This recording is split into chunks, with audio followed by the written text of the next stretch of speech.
عائشہ ایک خوبصورت اور امیر گھرانے کی لڑکی تھی۔ اس کی پرورش بڑے ناز نخروں سے ہوئی تھی۔ اس کے ماں باپ اسے بہت پیار کرتے تھے، لیکن عائشہ میں ایک بڑی کمی تھی۔ وہ اسلامی تعلیم اور نماز روزے سے بہت دور تھی۔ وہ دن بھر سوشل میڈیا پر لگی رہتی تھی، نئے نئے کپڑے پہن کر ویڈیو بناتی اور دنیا کو اپنی خوبصورت زندگی دکھاتی۔ اسے اپنے دوستوں کے ساتھ موج مستی اور پارٹی کرنا پسند تھا۔ اسے لگتا تھا کہ یہ دنیا ہی سب کچھ ہے اور اسے اپنی آخرت، مرنے کے بعد کی زندگی کی کوئی فکر نہیں تھی۔ اب ماں باپ کی نافرمانی۔ عائشہ کی ماں اسے بار بار سمجھاتی تھی، بیٹی نماز پڑھو، روزے رکھو، یہ دنیا فانی ہے، اللہ سے ڈرو گی تو زندگی اور آخرت دونوں میں کامیاب رہو گی۔ لیکن عائشہ ہنس کر کہتی، امی ابھی تو میں جوان ہوں، یہ سب بعد میں کر لوں گی، ابھی تو زندگی انجوائے کرنے کا سمے ہے۔ اس کے پتا بھی اسے سمجھاتے تھے کہ جھوٹ بولنا، دکھاوا کرنا اور دوسروں کا حق مارنا غلط ہے، لیکن وہ ان کی باتوں کو انسنا کر دیتی تھی۔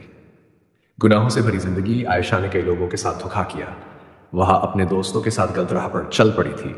اس نے کئی بار جھوٹ بولا اور لوگوں کو گمراہ کیا۔ وہ دکھاوے کی زندگی میں اتنی الجھی تھی کہ اسے اس بات کا احساس ہی نہیں ہوا کہ موت کبھی آ سکتی ہے۔ اچانک موت اور قبر کا عذاب۔ ایک دن دوستوں کے ساتھ دیر رات پارٹی سے لوٹ رہی تھی۔ راستے میں ایک بھیانک حادثہ، اس کی کار کا ایکسیڈنٹ ہو گیا۔ موقع پر ہی اس کی موت ہو گئی۔ جب اس کی لاش کو دفنانے کے لیے قبرستان لایا گیا تو اس کی ماں باپ زار زار رو رہے تھے۔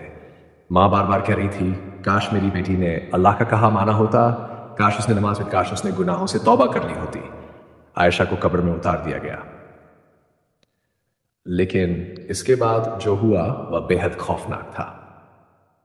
قبر سے اٹھتی چیخیں۔ رات کے وقت قبرستان کا رکھوالا دوڑتا ہوا امام صاحب کے پاس گیا اور گھبرا کر بولا، مولوی صاحب ایک عجیب بات ہو رہی ہے، ایک قبر سے چیخیں آ رہی ہیں جیسے کوئی درد میں کراہ رہا ہو۔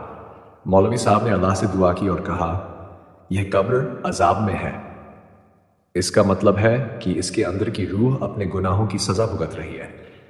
رکھوالے نے بتایا، میں نے سنا ہے کہ یہ لڑکی بہت نافرمان تھی، وہ ماں باپ کی نہیں سنتی تھی، نماز نہیں پڑھتی تھی، جھوٹ بولتی تھی اور دنیا کے مزے میں کھوئی ہوئی تھی۔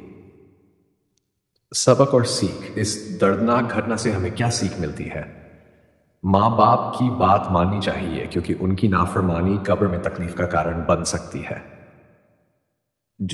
جھوٹ، دکھاوا اور برے کاموں سے بچنا چاہیے کیونکہ یہ ہمارے لیے آخرت میں نقصان دایک ہے۔ نماز اور روزے کی پابندی کرنی چاہیے تاکہ مرنے کے بعد قبر میں سکون ملے۔ سوشل میڈیا اور دکھاوے کی زندگی سے بچنا چاہیے کیونکہ اصلی زندگی آخرت کی ہے، نہ کہ یہ دنیا۔ انتم سندیش۔ دنیا کی چمک دھمک میں کھو کر ہم یہ نہ بھولیں کہ ایک دن ہمیں مرنا ہے اور